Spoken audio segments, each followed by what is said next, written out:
Oke, kita lagi ada di 406. Kita bikin video ya.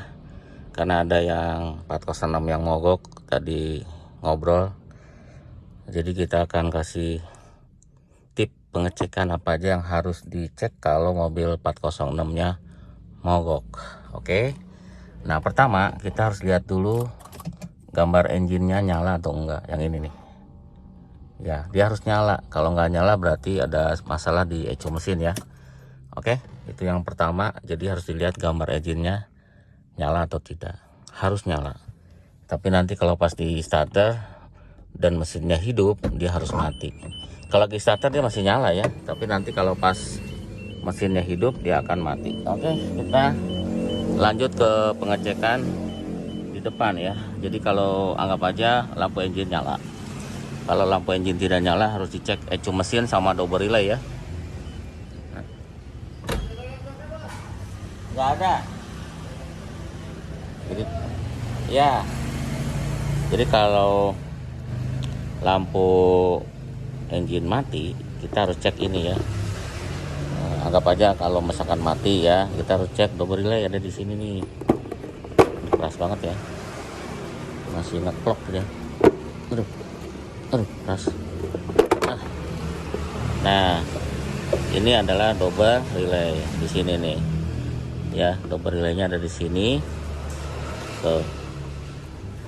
Sama 306. Itu double relay. Ya, yang sini ECU mesin nih. Ya, ini ECU transmisi. Kita abaikan ECU transmisi ya, karena tidak ngaruh kalau mogok. Nah, jadi kalau misalkan lampu engine tidak nyala, kita harus ngecek ini double relay sama ECU. Kalau double relay sudah dipinjamkan tetap nggak nyala, mungkin ECU-nya, tetapi juga diperiksa positifnya di double relay. Kan ada 4 atau 5 positif di double relay saat kunci kontak on, itu diperiksa. Kalau itu ada ya, kemungkinan double relaynya. Double relay dipinjemin masih kemungkinan ECU-nya ya, tapi dipastiin positifnya di double relay itu ada. Oke, kita simpan dulu. Nah, melanjutkan lagi kalau memang lampu engine-nya nyala ya, lampu engine-nya normal, masih keras ya, masih bagus. Lampu engine normal tapi mesin nggak hidup, maksudnya lampu engine nyala tapi mesin nggak hidup. Nah, kita harus ngecek dulu apakah bensinnya tidak ada, apinya tidak ada gitu ya. Jadi kita harus ngecek dulu adalah namanya si bensin ya. Cara ngeceknya itu kita biasanya kasih bensin di throttle sini, dikasih di karburator cleaner boleh, karena kan karburator cleaner tuh bisa terbakar, jadi ya mirip bensin ya. Atau kalau tidak ada, ambil botol aqua, dikasih bensin, dikasih bolong sedikit, disemprot, tapi ininya dilepas ya, ininya dilepas supaya bisa ngasih bensin. Ini maaf agak ramai jalannya ya, karena hari Sabtu dan macet. Oke, kalau sudah dikasih bensin, coba di starter, bisa hidup atau tidak. Kalau dia bisa hidup dikasih bensin, berarti harus cek pompa bensin. Kemungkinan pompa bensinnya tidak tidak bekerja ya. Nah, dan ini adalah salah satunya juga harus dipencet nih, takutnya mungkin mati saat kena lubang ya. Ini nama inertia switch. Dia akan off kalau kena lubang atau gajrukan. Itu dipencet dulu. Nah, jadi kalau misalkan si bensinnya kita kasih tetap nggak hidup, itu bisa yang lain ya. Kita harus ngecek ke pengapiannya. Kemungkinan kalau dikasih bensin tidak hidup bisa dari pengapiannya, dari apinya nggak ada di koil. Nah, cara pengecekannya yang paling gampang memang di koilnya dikeluarin. Nanti si ujung-ujung lubang businya kita kasih busi ya, 4 biji. Kita kasih negatif, cari posisi yang gampang ada besinya, kita tempelin, terus di starter ada apinya enggak, ya kan. Anggap aja tidak ada api ya, karena harusnya kan tadi kita kasih bensin, kalau ada api pasti hidup. anggap tidak ada api. Kalau tidak ada api, kemungkinannya kalau koil sih enggak, dia biasanya karena koilnya 2, tidak mungkin mati dua-duanya, jarang ya. Biasanya koil itu mati satu koil, kan itu isinya 2 koil, jadi anggap aja itu koil tidak apa-apa. Jadi kita harus ngecek namanya CKP. CKP itu di sini nih.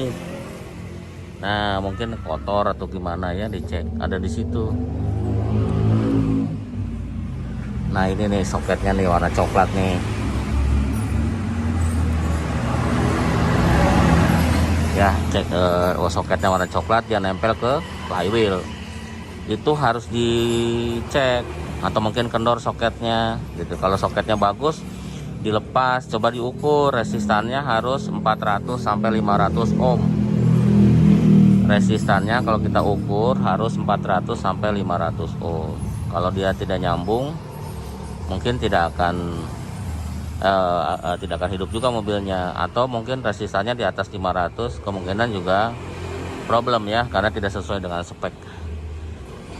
Nah, kesimpulannya gini ya. Oke, satu lagi nih sebelum kesimpulan. Jadi kalau yang harus kita cek kalau mesin mogok juga, jangan lupa timing beltnya dicek juga. Timing beltnya dicek, karena kalau timing beltnya putus juga tidak akan hidup mobilnya ya. Tapi biasanya kalau timing belt putus ditandai dengan starter yang ringan gitu kan. Kita tahu kalau starter tiap pagi tuh cek atau tiap mau hidupin mobil agak berat ya starter itu. Nah, kalau misalkan timing beltnya putus, tandanya itu di starter ringan sekali, seng gitu, ringan lah pokoknya. Itu kemungkinan dari timing belt ya, seperti itu. Jadi kesimpulannya seperti ini. Kesimpulannya, sebelum kesimpulan satu lagi, nggak apa-apa cek juga ininya ya, sikring yang ada di sini ya. Ini sebenarnya dari awal itu kita harus ngecek sikring. Salah satu di sini adalah sikring yang ke pompa bensin ya kan. Ini kan kelihatan tuh kalau putus, dilihat aja dengan seksama. Kalau putus pasti kelihatan. Oke, sikringnya ya, ada sikring yang ke double relay, ada sikring yang ke pompa bensin. Ini harus dicek. Oke, sikringnya aja. Kalau ini kan bukan, ini nggak ngaruh ini. Ini buat ke yang lain, bukan buat ke pompa bensin ya. Kalau pompa bensin memang adanya di sini sikringnya dan relaynya, dan buat ke double relay juga di sini. Oke. Nah, kita lanjut ke kesimpulan. Jadi kalau misalkan mobil ini mobil 406 mogok, pertama harus dicek itu adalah dikasih bensin di intake-nya, apakah hidup apa enggak. Kalau hidup berarti masalah ada di pompa bensin. Cek pompa bensin dan rekan-rekannya. Oke. Terus kalau kita tadi kita kasih bensin tetap tidak hidup, itu berarti bukan dari pompa bensin, bisa dari pengapian. Pengapiannya dicek tadi ya, si businya diangkat, dilihat. Terus soket koil juga dicek, takutnya dia kendor ya. Dan itu bisa dicek pakai apometer atau pakai test pen ya, positifnya ada enggak gitu. Terus karena rangkaian si pengapian itu ada di sini ya, di sensor CKP harus dicek, di double relay harus dicek, dan di ECU harus dicek. Itu aja. Yang lain hanya pelengkap aja ya, seperti sensor katalitik, sensor oksigen, map sensor, TPS sensor, itu hanya pelengkap aja. Dia tidak bikin mogok. Paling nanti kalau itu rusak, mesinnya tidak normal, itu aja ya. Yang bikin mogok adalah sensor CKP, double relay, sama ECU. Itu aja di Uber ya kan, harus normal itunya, harus normal. Kalau itu sudah normal, harusnya hidup gitu ya. Memang sih kalau ada trouble suka pusing juga ya. Saya juga di sini walaupun bisa ngomong begini, kadang-kadang trouble ada aja yang kita udah tahu teorinya, tapi dalam prakteknya ini sudah bagus, itu sudah bagus, tapi tetap mobil nggak hidup. Tapi minimal prosedur atau teori yang tadi itu kita harus laksanakan, ya kan? Ya, dimana-mana kalau hidup pasti mobil apapun kita harus bensinnya dulu naik apa enggak gitu ya. Caranya gimana? Banyak cara sebenarnya. Bisa ngelepas selang yang di sini bisa nih. Ya, bisa ngelepas di sini nih. Selang ini selang baliknya nih dilepas bisa untuk memastikan pompa bensinnya jalan apa enggak. Cuman anak-anak biasanya yang paling gampang kasih bensin di sini nih. Jebrot gitu. Kan cepet tuh. Ambil dari motor atau ngambil dari mana tuh bensin, beli sedikit, kasih di botol aqua, disemprot ke sana, cerot, di starter. Hidup enggak? Biasanya hidup tuh biasanya dari pompa bensin, ya kan? Tapi kalau nggak hidup, nah itu mulai agak pusing karena harus ngecek yang lain ya. Seperti tadi saya bilang si koilnya harus dilihat apinya. Kalau di apinya nggak ada, kita harus ngecek CKP, harus ngecek double relay, harus ngecek ECU, ya. Dan dipastikan si lampu engine nyala dulu ya. Dan itu juga lihat kalau itu nggak nyala lampu engine, bisa dari double relay, bisa dari ECU. Tapi jangan lupa sih dicek juga. Oke, mungkin itu ya. Siapa tuh ada manfaatnya. Terima kasih sudah nonton ya. Kalau ada pertanyaan silahkan aja tulis di kolom komentar. Ya.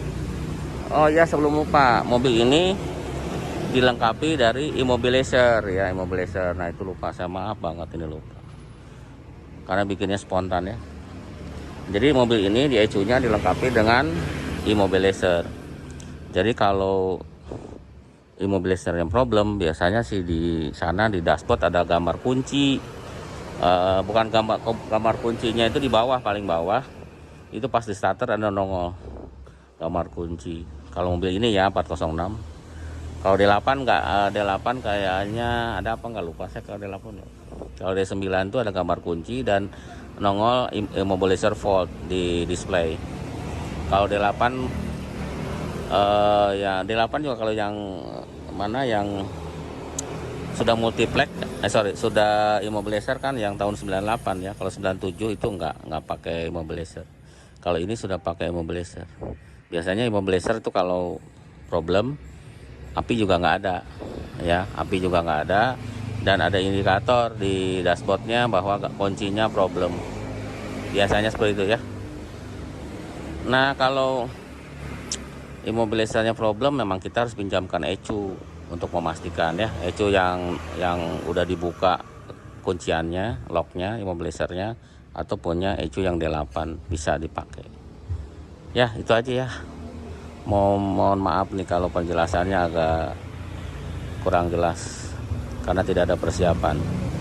Kalau ada pertanyaan silahkan di kolom komentar. Terima kasih, sampai jumpa lagi.